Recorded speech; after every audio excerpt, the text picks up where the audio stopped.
Nosso primeiro ponto de hoje é missões, um movimento intencional liderado pelo Espírito Santo. Iremos iniciar lendo novamente os dois primeiros versos.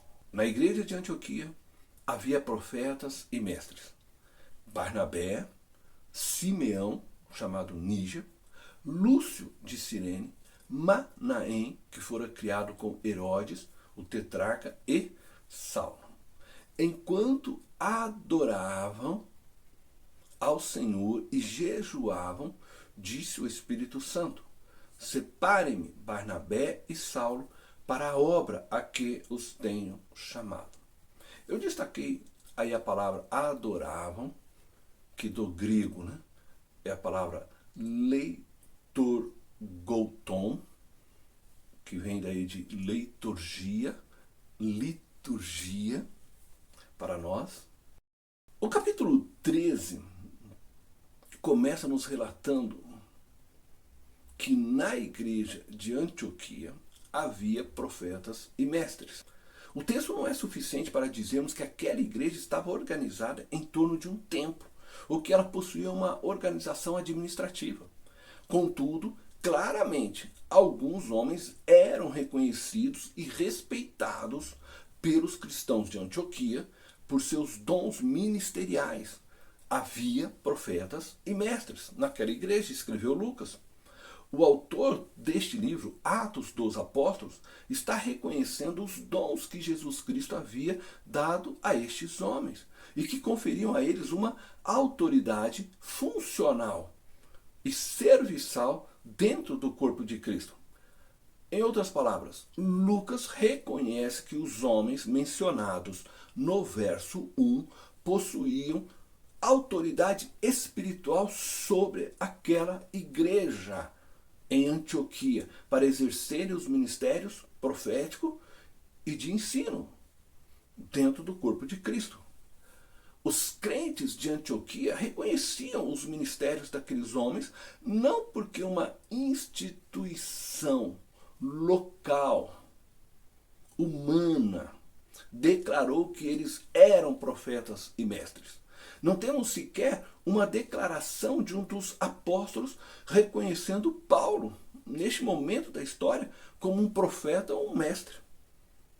Paulo só estava entre eles porque Barnabé o chamou. Mas a igreja de Antioquia os reconheciam como profetas e mestres, incluindo aí o apóstolo Paulo, que no texto ainda é tratado como Saulo. Acredito que este princípio vale também para o ministério pastoral. O Espírito Santo de Deus é quem outorga aos homens autoridade espiritual, entregue por Jesus. Também é ele que leva os crentes a reconhecerem os dons dados a cada um por Jesus para o desenvolvimento da igreja, criando um vínculo espiritual entre os membros do corpo.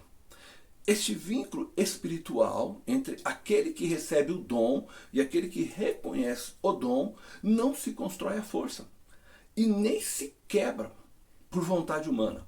É algo gerado pelo próprio Espírito e estabelecido por Deus em nossos corações. Acredito que cada um de nós reconhece quem Deus estabeleceu como nosso pastor neste mundo presente.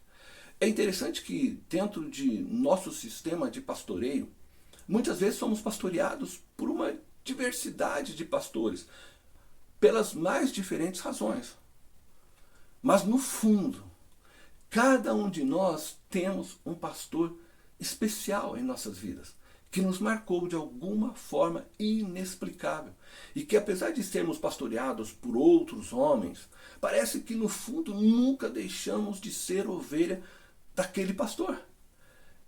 É uma conexão espiritual que não se constrói por mãos humanas ou por instituições humanas. Ela é construída pelo Espírito Santo de Deus. Porque a igreja de Cristo é, antes de tudo, uma instituição espiritual. Não sabemos se estes homens mencionados no verso 1 possuíam individualmente os dois dons ministeriais ou apenas um deles.